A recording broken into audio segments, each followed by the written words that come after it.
Oh hello, today we're going to talk about the Goremongers, the latest kill team added to Kill Teams. The game where you kill teams with your kill team, and Goremongers, they really like to kill teams in Kill Team. Let's go. So, Recon and Seek and Destroy. Actually, pretty perfect, pretty on the money, pretty much exactly what this team wants to do. You have 8 models, not A models as I've written on the slide. You have 8 models on your team because Games Workshop really loves, I may have mentioned it before, they really love that sacred numbers of chaos lore. More than they should, but let's go with it. Let's see how many 8s we can spot in the rules, boys and girls. So, you have to have a Blood Herald, and then you can have 7 operatives selected from the list. Aspirant, Bloodtaker, Impaler, Inciter, Skullclaimer, Stalker. Wait a minute, there's only 1, 2, 3, 4, 5, 6 of them, so you have to take 2 aspirants, okay? They are your trooper, right? That's the term we're going to use for the one unit you can usually take as many as you want of. They're your basic fellow. So if you decided you disliked the Bloodtaker, the Impaler, the Inciter, the Skullclaimer, or the Stalker, you could drop them and replace them with an Aspirant. You could legally run 7 Aspirants and a Blood Herald if you decided to do so. You wouldn't, because the Skullclaimer's nails, and you'll always want to run the Skullclaimer, but there you are. Yes, good. Faction rules. There's loads of them. There's a whole A4 page of faction rules. Let's start with the runes of Khorne. Khornate runes carved into the flesh of Goremongers give them an infernal resilience to ranged attacks. Each friendly Goremonger operative cannot lose more than 8 wounds per shoot action. Your team generally has 10 wounds. Your boss has 11 wounds. So basically, there's that 8 again, by the way, boys and girls. So basically, you can never be one-shot, right? If someone shoots you, they're going to reduce you down to 2 wounds at worst, and then they're going to have to shoot you again, which is pretty good, actually. That's pretty cool. Then we got on to Gore tanks. You know, I don't like to keep mentioning it, but you know how I've started to play quite a lot of Star Wars Shatterpoint? Coming back to reading Kill Team rules after playing a not Kill Team game for a little while, and Kill Team rules are very word salady. So let's knuckle down and get through these couple of paragraphs, which is actually quite a simple idea, and then I'll sum it up for you in easy words, okay? Goremonger's tanks contain a concoction of stims, recombined proteins, and alchemical fuel. This cocktail energizes the carrier, but the tanks require a constant supply of blood and gore for the infernal alchemy to function at peak efficiency. Okay? They carry trash cans on their backs, and then they put dead bodies into the trash can, and it gets squashed down into blood. Everyone's a winner, especially Khorne. Onto the rules text. Each friendly Goremonger operative has a gore tank that has 3 levels: full, half, and empty. They start the battle at half. Whenever a gore tank increases, it goes up 1 level. Whenever it decreases, it goes down 1 level. A gore tank cannot increase when it's already full or decrease when it's already empty. See diagram below. We didn't need a diagram for this concept. We're not 4.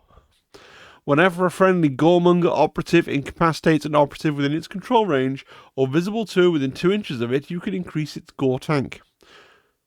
Whenever a friendly Goremonger operative uses a sangue vitae rule, see right, you must decrease its gore tank. So what this is saying is, your operatives collect blood, they start off with 1 blood, they gain a blood when they can kill someone within 2 inches, they can hold up to 2 blood, and they can spend a blood to get buffs. Right? That's what that is. I don't know why it has to be War and Peace, but that's just how Games Workshop like to do their rules for the pedants among us out there in the audience. Let's have a look at these buffs then. Sangue vitae. The blood-soaked concoction within the Goremonger's tanks is known as sangue vitae. Empowered by this fluid, they can undertake gore-drenched deeds far beyond the capabilities of most humans. Through these acts, they emulate bloodletters and venerate Khorne. Each Sangue Vitae rule specifies when it can be used, and you must decrease the operative's gore tank to do so.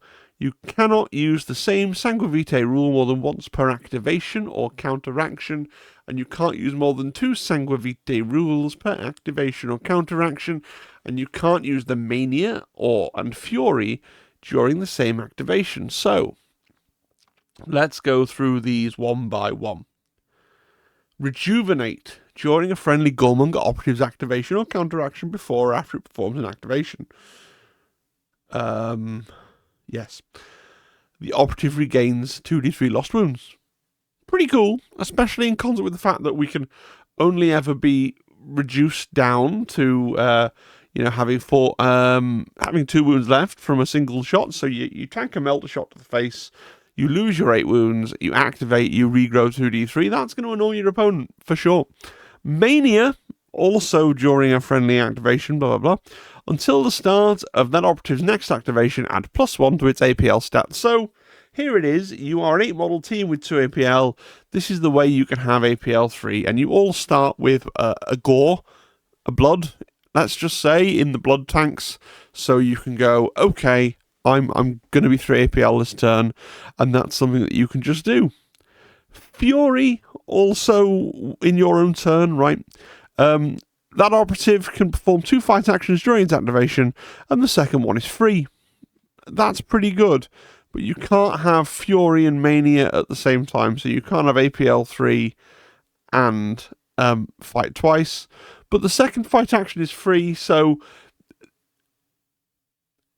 this effectively is basically, if you wanted that third APL to do something other than fight, then you go for the third APL. But if you're going to fight with it, you go Fury, and then you also effectively have 3 APL, but 2 of them are fights, because the second one being free, so it's still giving you, if you could stack this with Mania, you'd have 4 APL, right? So this makes sense. Rake. When a friendly Goremonger operative performs the charge action, when the operative finishes moving during that activation, you can inflict d3 damage on one enemy operative within its control range. This is really, really good. I really enjoy this on my Night Lords when I can get an extra d3 damage off on the charge, because it really changes maths for things. And obviously this way you look at your normal damage dice, you look at the number of wounds your opponent goes, and you decide whether getting 1 to 3 extra wounds on the charge that they knew nothing about is something that tickles your fancy. And, if it is, this is definitely something that you want to do. Surge, when you charge or reposition, you can add an inch to your move. Again, this is one of those really situational ones where you have the perfect information, you measure everything out, and you go, actually, an extra inch would help me here, cool.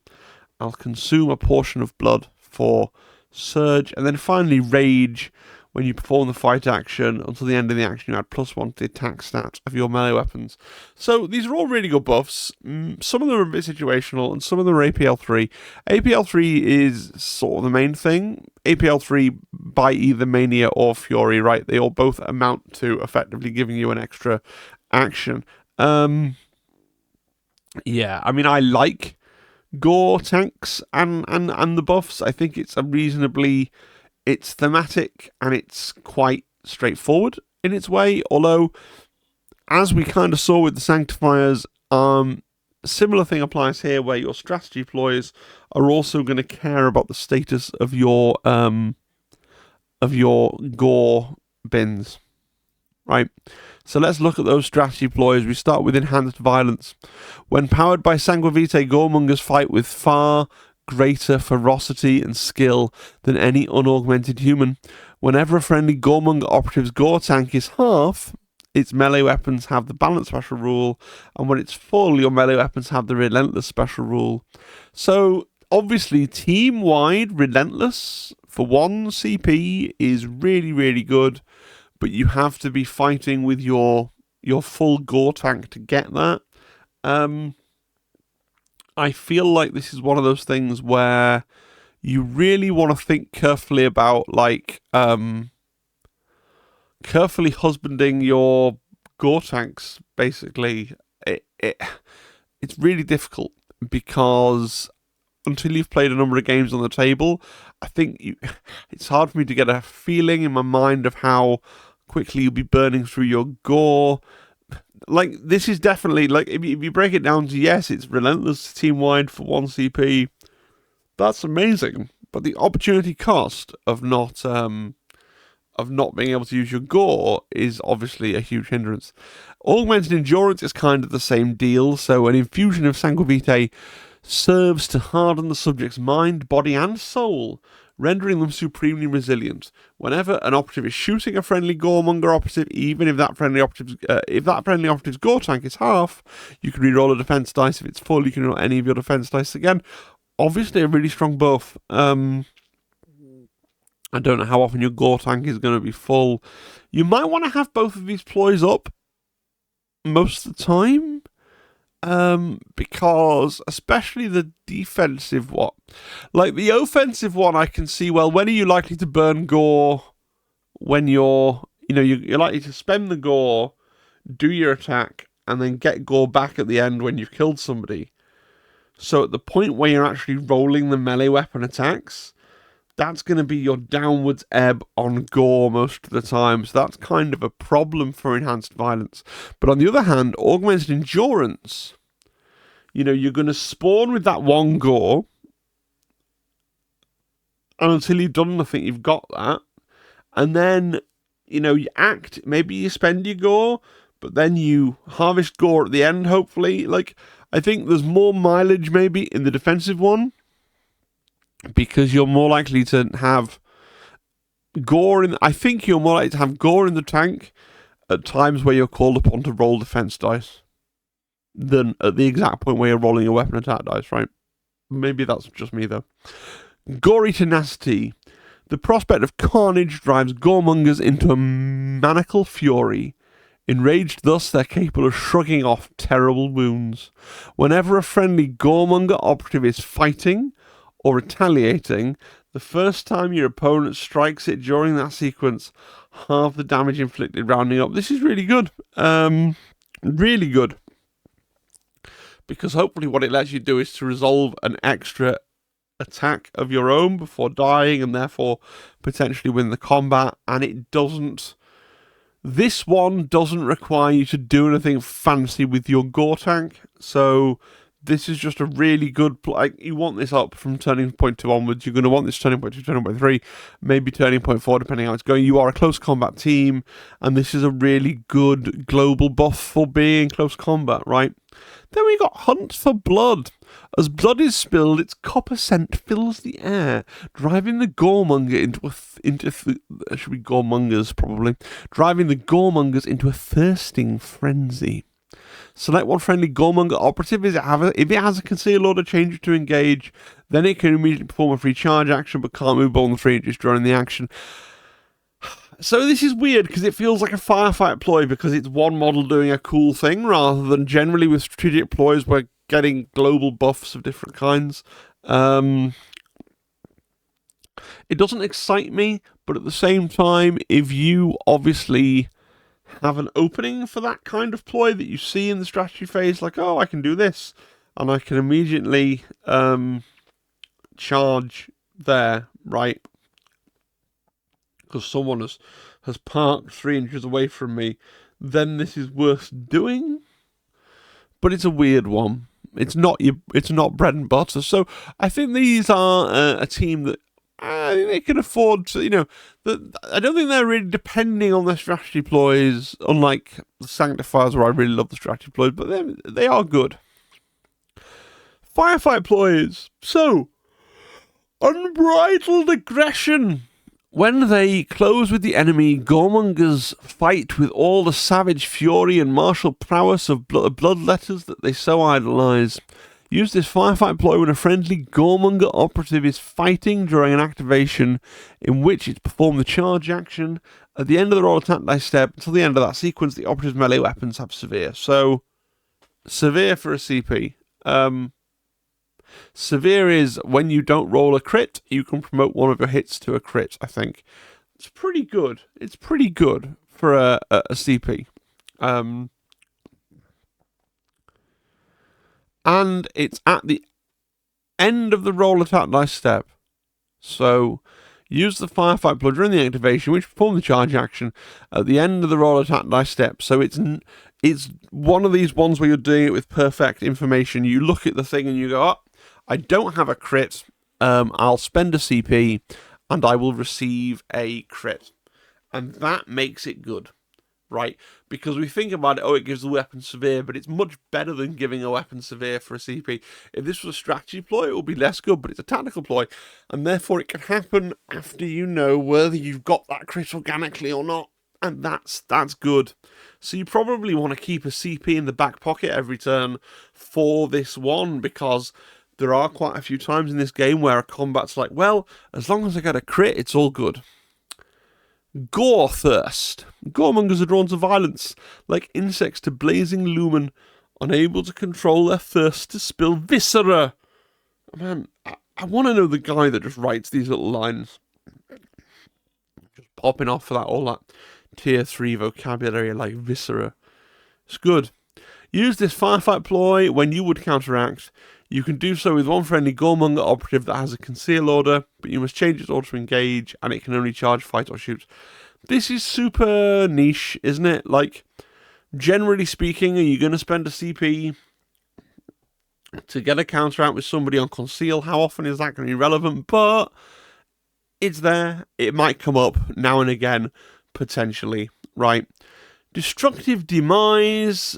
Empowered by the blood of their foes, mortally wounded Goremongers expend the last of their might in a vengeful frenzy. Use this firefight ploy when a friendly Goremonger operative is incapacitated. Inflict damage determined by the friendly operative's gore tank on one enemy operative within the friendly operative's control range. D3 if empty, D3 plus 1 if half, and D3 plus 2 if full. Yeah, like, I'm not a huge fan of post-mortem explodes, and I feel like I'm saying this a lot recently, but it's one of those things where, you know, you've got the information, you'll see how many wounds there are, and you know how many things are in your tank, and occasionally it'll be like, oh cool, I can kill him with this, and you'll do it, but generally speaking, it's not going to be worth the candle. And finally, Lacerate Flesh. Goremongers may resort to topping up their blood tanks with their own crimson fluid. Doing so is a last resort undertaken in only a desperate frenzy. Use this firefight ploy when a friendly Goremonger operative with an empty gore tank is activated or counteracts. Increase the operative's gore tank. At the end of that activation or counteraction, decrease its gore tank. You can't use this decrease to use a sang vitae rule. If you can't decrease its gore tank, inflict HP damage on it. So, I feel like this is going to be absolutely a key ability for this team, right? You can spend a CP to borrow your own blood to do something cool. Now, narratively, this makes no sense, right?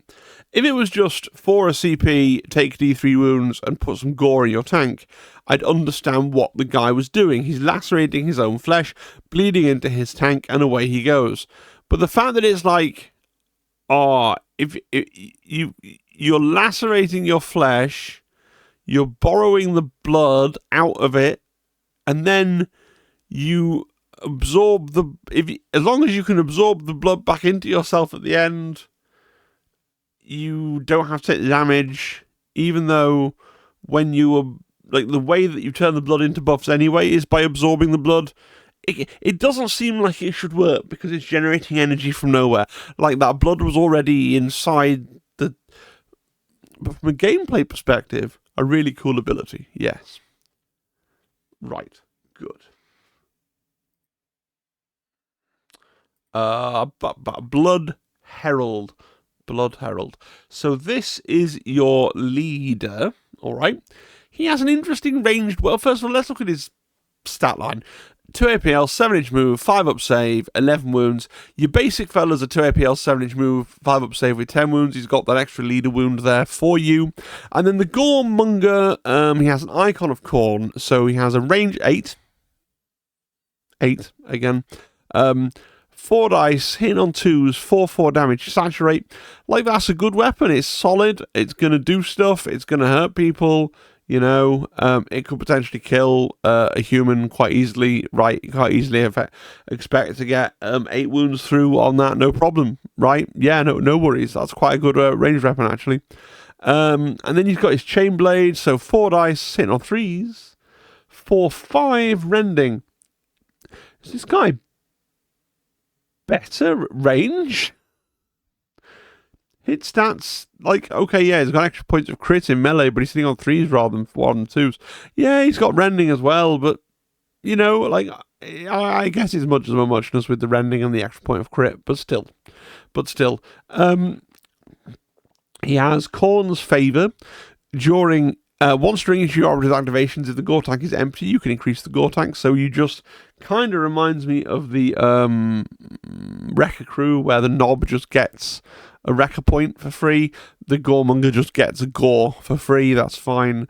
And then Impending Apotheosis, so he's about to become a Demon Prince. Once per battle, when an attack dice inflicts damage on the operative, you can ignore the inflicted damage. So it's just a scratch, but it's once per game. Also, it could be a critical damage as well. So there you go. That's pretty cool. Interestingly, like, again, I've just come off the tail of reviewing the Sanctifiers team. This guy is he doesn't do anything for the rest of his friends. He's just a melee specialist. That's his thing. So that's cool, though. Like, he just comes along and hits people and they die. Nice. I want to look at the Aspirant first. I don't normally do this. I usually do the basic trooper last and then go, yeah, we won't take any of those. I want to review a second because I want you to understand we're going to look at some of the other characters and they're going to be weaker than the Aspirant. And you actually... So, I feel like in the original kill team, like last edition, you'd have the basic trooper, and then all your specialists would be like, I'm the basic trooper, but I've also got this rule. And so they would just be the basic trooper plus, right? And then all through this edition, they've been like, okay, the basic trooper's going to have a little token, unique, funny ability. And he certainly has that. He has Obsessive Bloodlust.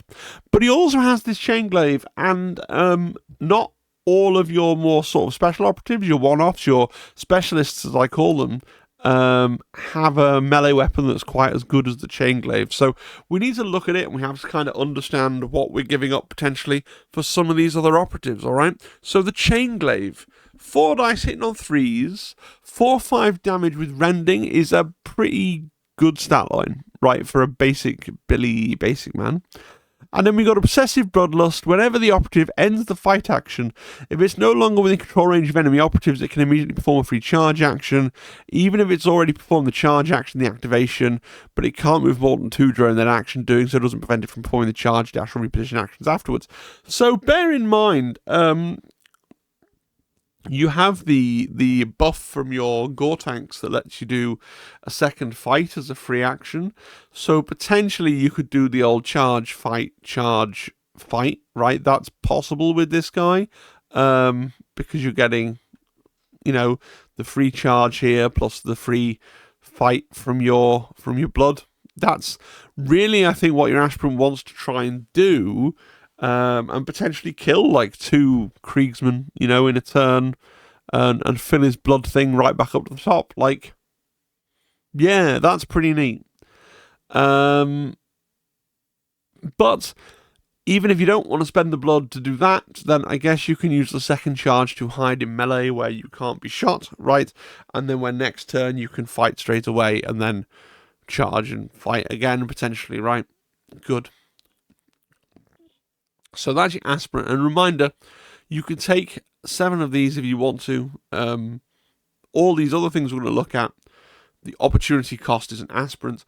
But also remember, if you're taking all the cool kids, which is how I would always build the team out of one box, because your variety is the spice of life, you are pigeonholed into definitely having 2 Aspirants anyway. So you're only considering whether you want a 3rd, 4th, 5th, or 6th. No, yes, you can have up to 7 Aspirants if you want, but you probably don't want them. But there you go. Let's look at the Goremonger Inciter. So, I mean, at first glance, this is some weak-ass ranged stuff, like dual auto pistols. Now, look, I haven't read the card yet, but I can tell you from years of playing Necromunda, auto pistols ain't it, right? Auto pistol is not a noun that fills me with confidence in the realm of 40k, but let's go for it. So dual auto pistols focused, 4 dice in on 3s, 2-2, range 8, ceaseless, devastating 1 and rending. Alright, fine, that's actually bizarrely good for an auto pistol, devastating 1 and rending on your auto pistols. Or you can do your point blank melee attack with your auto pistols, 4 dice, 3 on 3s, 3-4 ceaseless rending, which is just worse than your aspirants with their big ass chain glaive. So this guy is a ranged guy of the team, right? That's fine, I suppose. Dash and spray for 1 AP. You got dash. You can pull a free dash action and a free shoot action. You have to use the dual auto pistols with the shoot action, right? Yeah, I mean, it's good. It's fun. It makes him mobile. You can always move, and then you can dash and spray. That's nice. And then you've got Incite the Hunt. Whenever this operative incapacitates an enemy operative from more than 2 away, before the enemy operative is removed from the kill zone, you can increase the gore tank of 1 friendly Goremonger operative within 8 of the enemy operative. So this guy can harvest your gore at range. Yeah, he can be you will always have him within 8 of an enemy operative. Okay, but yeah, so he can kill people at range and get their gore, which is nice. And then whenever this operative inflicts damage on an enemy operative but doesn't incapacitate it, the enemy operative gains a bleeding token, it doesn't already have one. During a friendly Goremonger operative's activation or counteraction, performs an action. If it's within 8 inches, here's that 8 inches again, of an enemy operative with a bleeding token, you can remove the token and increase the friendly operative's gore tank. So I think he's really key to having your gore economy, if we can talk about such things. And especially I think this guy is going to be key for if you're playing against Space Marines and you're maybe not relying on killing Space Marines in combat like at a decent rate to keep your gore charged up. Like, there's just a lot more gore available when you're fighting the Death Corps of Krieg compared to when you're fighting the Space Marines, right? So the guy here, the ability he has to like bleed the gore out of, especially out of elite models, means that you're going to have the blood flowing in those games and those matchups that's going to let you utilize your abilities. So that's pretty cool, I would say. The Bloodtaker. I mean, listen, I hate to break it to you, Games Workshop. The entire team, the entire team, right, is themed around the premise of taking blood. So this guy is going to have to be especially good at blood taking, given that they are all blood takers. They are all takers of blood, right? So he has a auto pistol and a ritual blade. 4 dice hitting on 3 is 3-5. I mean, it is a little worse, isn't it, than the chainsword. It's lost a point of normal damage. It's lost rending. But in exchange, it gains this ritual rule. When this operative is using the weapon, the first time you inflict damage on an operative within its control range during the sequence, you can increase this operative's gore tank. Okay, so this is really good. It's another way of speeding up your gore generation. This is cumulative with the normal rules for increasing his gore tank. So if you manage to one-shot him, whoever it is, with like 1 stab, maybe he's got 3 wounds left, you just go slice, you can have 2 gore, right? 1 for wounding him, 1 for incapacitating him. And then for 1 AP, you can have a transfusion ritual where you decrease your gore tank, and then you send it to the gore tank of another model within 8. There's that 8 again, children, no problem. And you can't do it within your control range. So again, he is much like the last with the autocannons. Wow, no, the auto pistols. This fellow is also just all about keeping that gore economy, the blood must flow, that kind of thing. Now we have the Skullclaimer. The Skullclaimer is just a big pile of yes. So he has a great chain axe. 4 dice 8 on 3 is 5-6 brutal. Yep. Whenever an attack dice would inflict critical damage on this operative, you can choose for that attack dice to inflict normal damage instead. Yes. Once per turning point, if this operative incapacitates an enemy operative with his great chain axe, you gain 1 CP. Yes, so he's got a better melee weapon.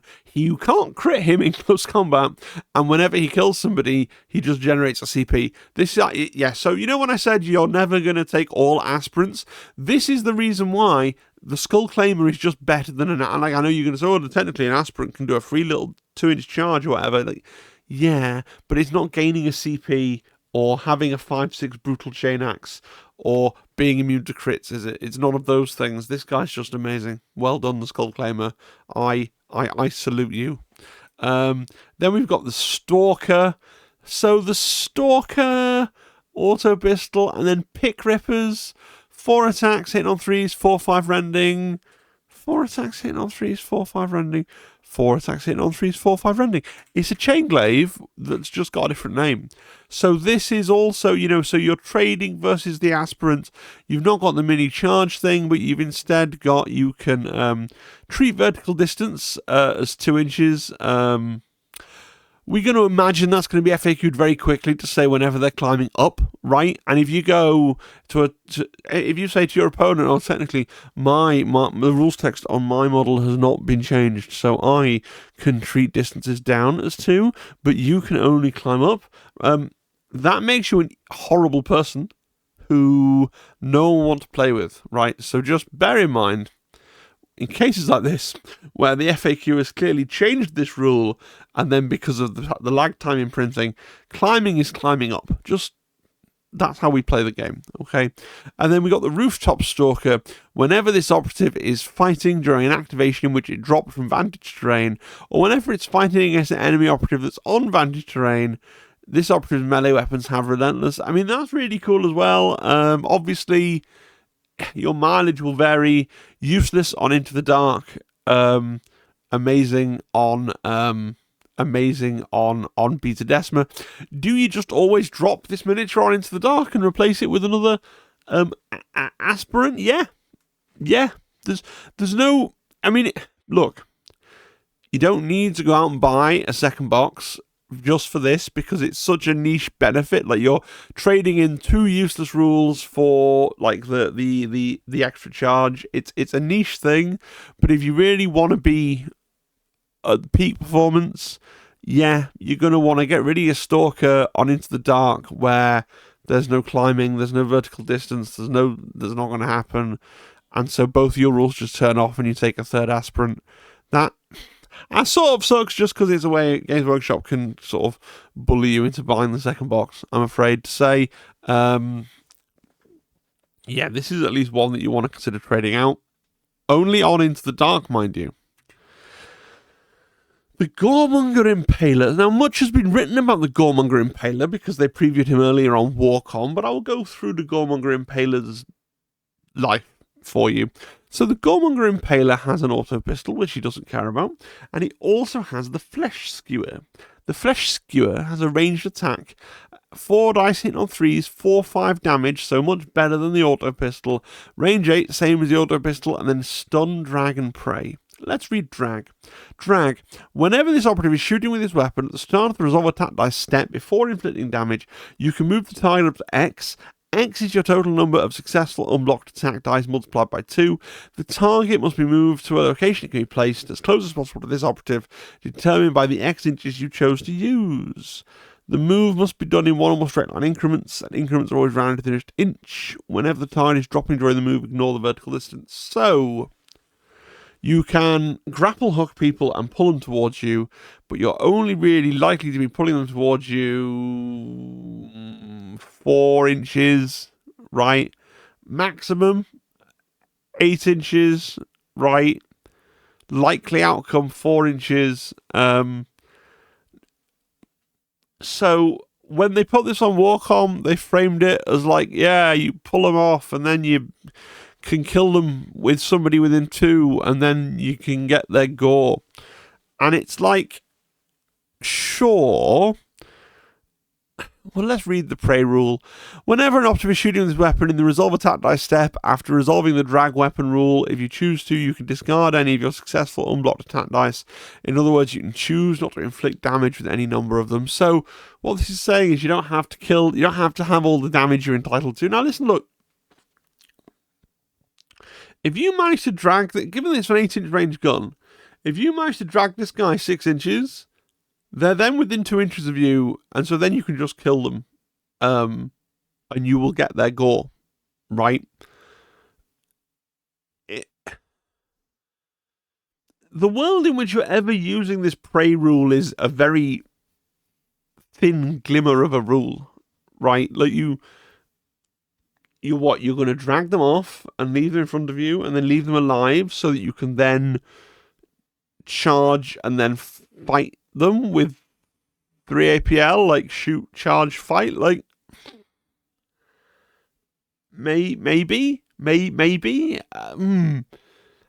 It's one of those things where actually I think this is a pretty strong model, and the reason when it was first revealed out of context the rest of the team I was so down on it was because this model is very much, with that prey rule, it's inviting you to sort of play in this Rube Goldberg-y, like, oh, I'm going to set this thing off, I'm going to do this and this, and then I'm going to do this, and then I'm going to do that. And that's not how... Just delete prey from the card. Just delete prey from the card. And actually, it's a really fun... Like, with less rules, with less rules to try and lure you into doing something stupid, this is actually a pretty good guy. You know, you can pull someone in, you got a decent chance of pulling them within 2 of you. You can pull people off vantage points where they were being annoying, right? And yeah, you can try and pull him in and then hit him with somebody else that's nearer to him as well. So... Like, I like the Impaler, and I'd take it in nearly every game. Am I still taking the Impaler in Into the Dark, where there's no vantage pull bluff? Yeah, probably. That's it. That's all the operatives. Let's do the equipment. So we start with the Gory Totem. Gore and peeled skulls mark the limits of the Goremongers' territory. Before the battle, you can set up one of your Gory Totem markers wholly within your territory, more than 2 from your other markers, excluding your Bloody Cadaver marker. Whenever an enemy operative within 3 of your Glory Totem marker is shooting, fighting, or retaliating, your opponent cannot reroll their attack dice. Meh. I mean... It doesn't do nothing, but it's just like, oh, put a marker down, maybe put it like near the center objective, and now you can't. Like, it's fine. Some teams do loads of rerolls, like Space Marines, and some teams are like, cool, I've not got that much infaction, but like access to rerolls anyway. So it's a very variable one. Yeah, it's probably the first one I drop. Bloody Cadaver.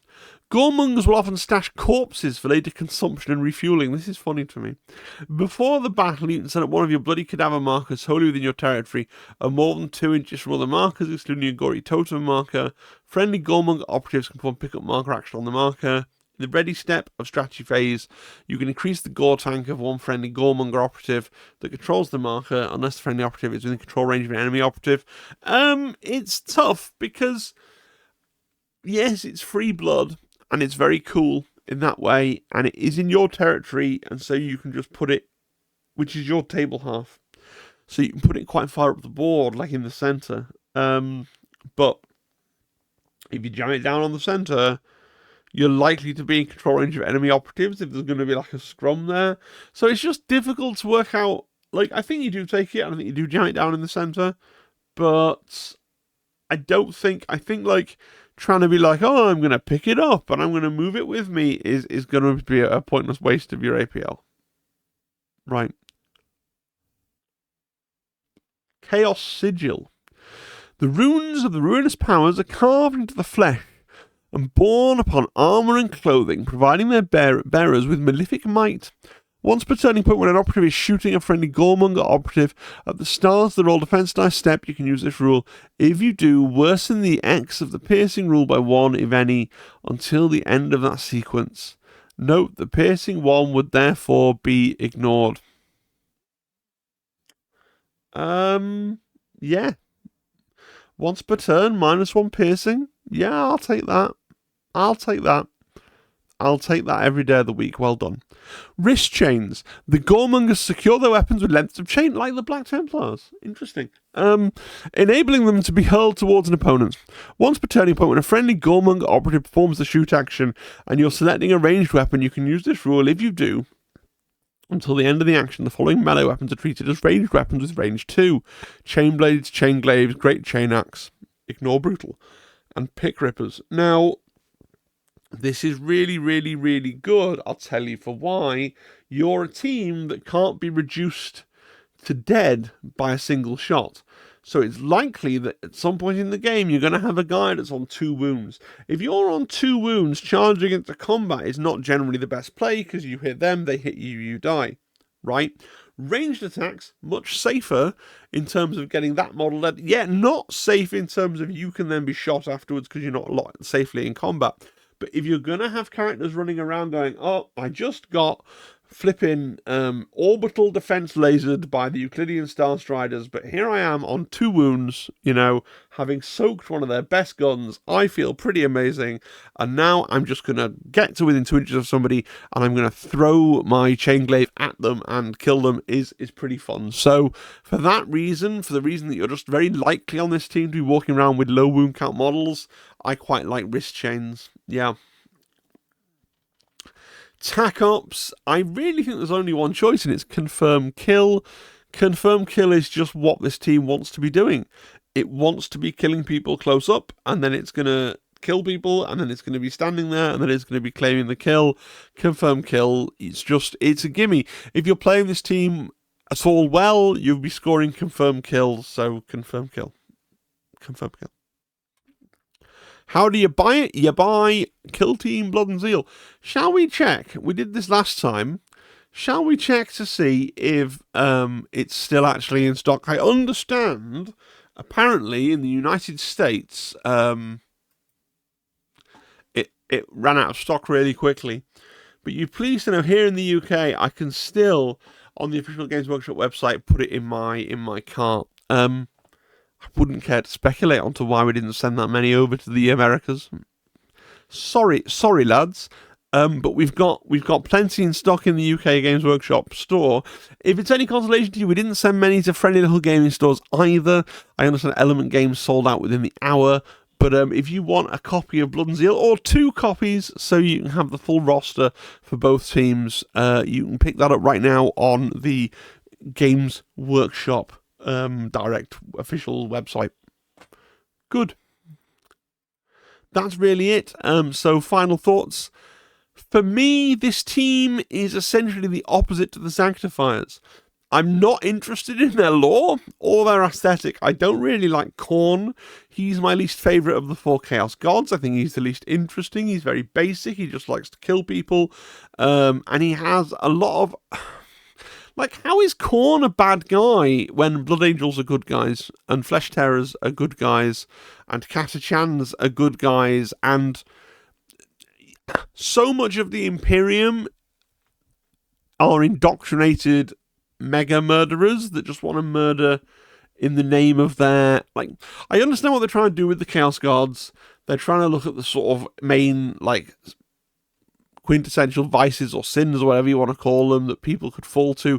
But within the context of the 41st millennium, rage and vengeance and being warlike, these aren't sins. These are, in their universe, these things are cast as virtues. So what's Khorne's deal? Like, actually, wouldn't it make more sense and be more opposed to the Imperium if there was a chaos god of pacifism that descended upon a world and everyone started picking flowers and braiding each other's hair and forming, like, parliaments and talking about their problems? Wouldn't pacifism be a bigger vice in the 41st millennium? Like, I just don't think Khorne fits. You know? Like, Tzeentch, Nurgle, and Slaanesh, especially Tzeentch and Slaanesh, actually feel at odds with the Imperium still, right? The whole, the knowledge, the forbidden knowledge, and the sort of selfishness and self-pleasure and all that kind of thing. Nurgle is obviously a straightforward antagonist, although the Imperium kind of jives with stasis and things being unchanging on some levels, but Nurgle at least kind of works because it does destroy things, right? But Khorne just, like, And I realise on some level that's the joke. Like, the Imperium and Khorne are basically the same thing. I just don't find him interesting. But I like the rules. Mechanically, it seems like a team I could play and do well with. So that's interesting for me. I do think that tracking all your gore levels, you will need every single model on the field will have 2 tokens at all times, because it'll have its order token and then it'll have its gore token. So that's potentially annoying, I guess, for some people. One more thing to mention is that I have modified the sound. I got some feedback from Kill Team Royalties, the Glass Half Dead, who was like, your videos sound really, really good, but they're really, really quiet. And I'm like, what? It's much quieter than the rest of YouTube, so that when people are watching my video and then another video, they have to annoyingly tweak the volume up and down. And I had no idea, because I watch my videos, not all of them, but I sort of vaguely look through them most of the time when I remember, in like Windows Media Player before I upload them. Well, obviously my volume is different, and my audio quality is great if you have the volume turned up. The problem with that is when you come into an advert or you come into a different video, it's not normalized. So hopefully I've got some way of fix that now. Do let me know in the comments. I am also aware from talking to my members that there's a problem, because I occasionally do this and there, or I do this, and the microphone that I use isn't particularly good at picking up sound when you're not speaking directly into the microphone. And apparently it's a bigger problem when I'm doing like the hobby stream, when the microphone's just off in the corner somewhere and I'm down concentrating on what I'm doing, and then apparently my voice just kind of drifts off, kind of like this, and you can't really hear what's going on. And I'm sorry about that. I think the only way to solve that, though, is by purchasing a different kind and probably more expensive microphone. If you have any suggestions on what kind of microphone I should buy that would solve the issue of me being able to move my head all around and have the audio still pick up normally, drop that in the comments as well. After you finish telling me what you think of the skill team, of course. That's going to be useful to me as well. And I want to say thank you to all my members who are now directly contributing to the new microphone fund. And do consider subscribing, comment, liking, etc. And if I've made the sound worse for you, if I now sound all kind of like I'm peaking the mic all the time and it sounds really rough, let me know that as well. All right, folks, thanks for everything. And I'll see you again on Monday. I think Monday might be a... I don't know, like maybe I'll do another Shatterpoint something on Monday. There's been 2 kill teams on the bounce. Tuesday will be the live stream. Wednesdays I take off. Thursday is the 40k Adepticon. Right? Thursday morning. Probably I won't stay up, but I might do. Friday will be something. Saturday will be the Shatterpoint stuff from Adepticon. So it's going to be a busy old week with not much sleeping in it. All right, guys, have a good one, and I'll see you next time. Cheery, cheery, cheery, bye. Bye, bye, bye, bye, bye, bye now, goodbye, bye, bye.